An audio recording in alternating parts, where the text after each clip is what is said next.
art in quarantine time, artist at home, artist at home, at home. Lazy. I have a baby. His name no one. And he's home. Are you losing No one. reception? Yes. I can't hear anything. I know, I can just hear you. Okay, I'm back. Did it log you off? No, my internet connection is so bad. Oh, I'm just so surprised. Like every time I see the Dream Girls, it's like, ooh. Because I wasn't there every week for you guys' regular rehearsal in CFA. So every time I saw you guys, it's like, ooh. Like, every time, it's a different level.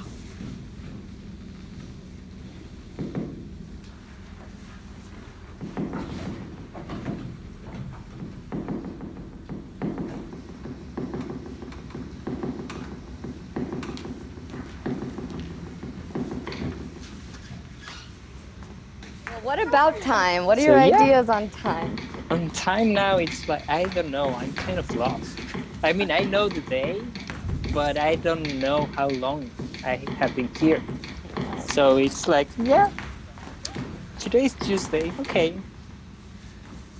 I guess in relation to time, how are you seeing that it affects your music making? It helps, actually, because basically, I live in a studio, so I have my desk with the instruments right here, and I can't come from bed to my desk. You know, you're working with people moving, but then the actual this project, we've always been talking about how specific it was to the spaces we were in the environment. And you and Hanyu are not movement-based artists, so both of you would see things outside of us. What I do share with you, especially, it's the idea of improvisation. And because we worked together before, it's kind of, I have like couple some times kind of idea of what are you gonna do, or how you kind of see the space and the movement. When I first knew her, it's like the first thing I grasped from her practice. Like it's so strong, just right into your face. Yeah.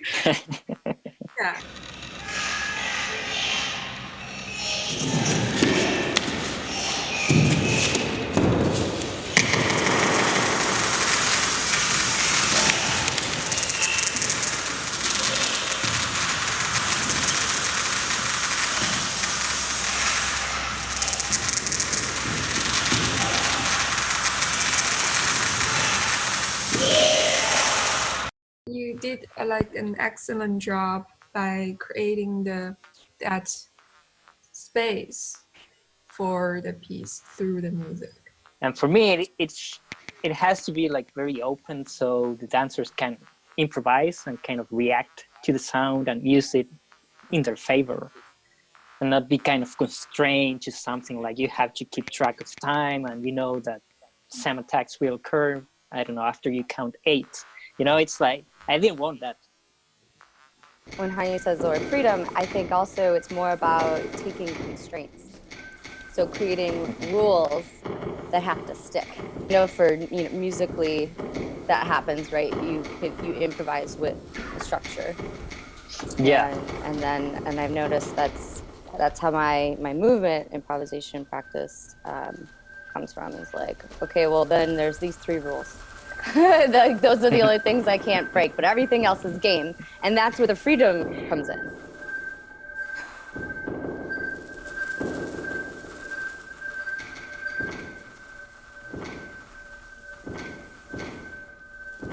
So we've been talking a lot about how the spaces of this piece were so specific to how the work was created, although we were in so many different spaces throughout the process, between that media studies room,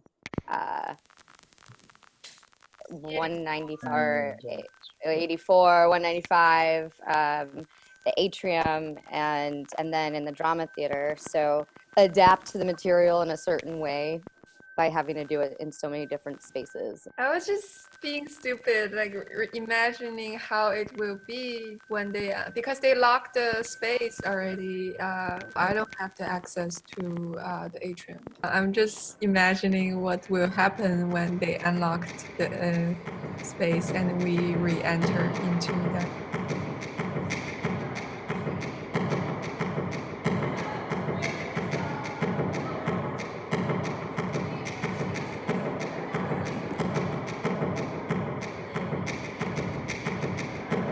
Well, I definitely thought that the movement worked anywhere. I think that it wasn't like a Broadway number that you can only do in like one space. I think that it worked anywhere we put it. I thought that it was very adaptable to the space.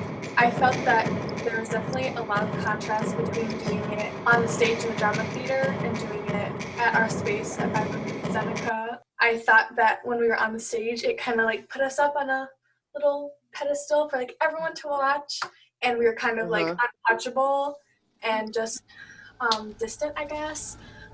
It wasn't bad, like it wasn't a bad kind of distant, but it was kind of like, here we are, here, like but then Completely different than what we were doing before, right? Okay, so no, you're fine.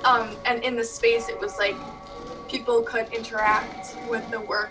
I guess that's the only word I can really think of. You could interact with it, and the people that we were assuming would be watching were also kind of in the piece because we had to keep them in mind more so than if we're putting ourselves on a theater and knowing where people are going to be. It's very insightful that you brought up the extra layer of the consciousness of the performers, that they have this constant conscious of the distance between themselves and audience and where the audience are. Because when I saw you guys performing in the atrium with that pink dress, just I couldn't help thinking about where people's gonna stand when they watch you guys dance.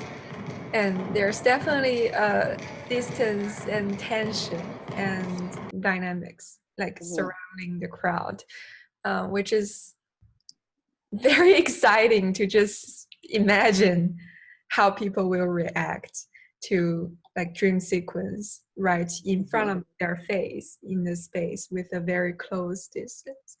So different, just like what you just said, Sydney, just so different from performing on the stage when you know that, okay, they're there, you know, far away and lower bottom on the ground.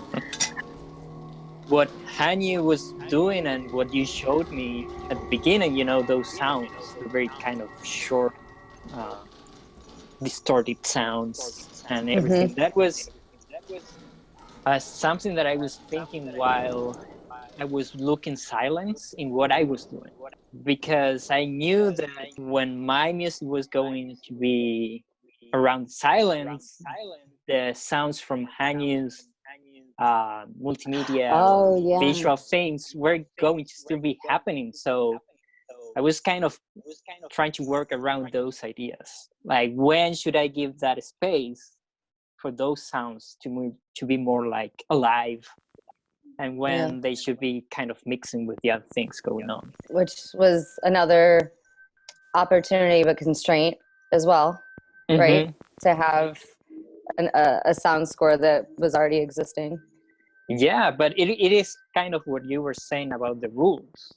You know, that was kind of my rule. Okay, I need to create silence so these other sounds can really, you know, kind of fill the space. Because of the quality of those sounds, one of the last things that I added to mine was kind of looking the same quality. Like the crackle that I added, you know, the was kind of okay, because I was going out from the all the speakers and all the reverb that you have that space. It was kind of blending in, so we can create some kind of unity in that difference.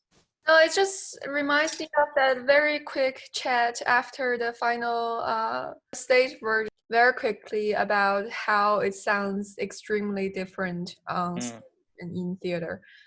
There's no that deep immersive surrounding anymore. It sounds basically too clean for me. Yeah.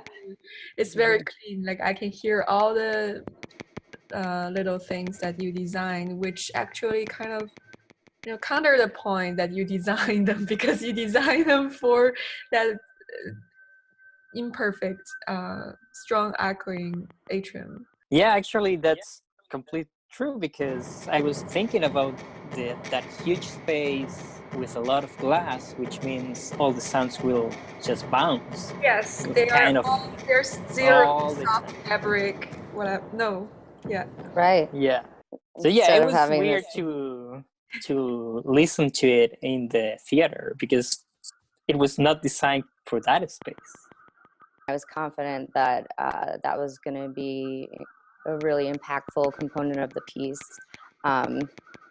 And it's interesting that reflecting on the proscenium stage run through makes all of these things very clear of like, oh, this isn't it. It's just, and it was beautiful. I don't know. I felt it. I was in it, but I remember feeling, and this word came up earlier, like this like emptiness after the show. And I was and this goes a lot with what Sydney was saying, like how do we let the audience read what we've been working towards and aiming for this whole time when it's not when they're not a part of it.